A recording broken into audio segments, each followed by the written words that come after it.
فلام میم ذالک الکتاب لا ریب فیہ ھدی للمتقین، یہ متقین ہمارا تعارف ہے۔ ہم کون ہیں؟ اللہ سے ڈرنے والے۔ قرآن نے ہمارا تعارف پہلی آیت کے اندر۔ اچھا یہ ہیں کون؟ قرآن نے کہا یؤمنون بالغیب، متقی وہ ہوتے ہیں جو دیکھنے کے بعد نہیں مانتے، بن دیکھے مانتے۔ جنت کو نہیں دیکھا مانے بیٹھے ہیں، قبر کے عذاب کو نہیں دیکھا مانے بیٹھے ہیں۔ یؤمنون بالغیب، یہ ہمارا تعارف ہے شروع کے اندر۔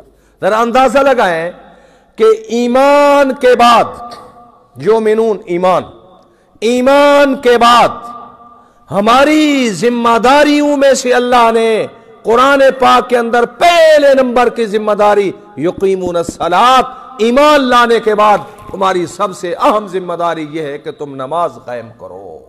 نماز وہ افضل ترین فریضہ ہے کہ ہمارے تعارف کے لیے قرآن نے شروع میں ایمان کا تذکرہ کرنے کے بعد یؤمنون، اس کے بعد یقیمون الصلاۃ ومما رزقناہم ینفقون، رزقنا رزق خرچ کرتے ہیں، زکوٰۃ دیتے ہیں، یہ سب بعد میں۔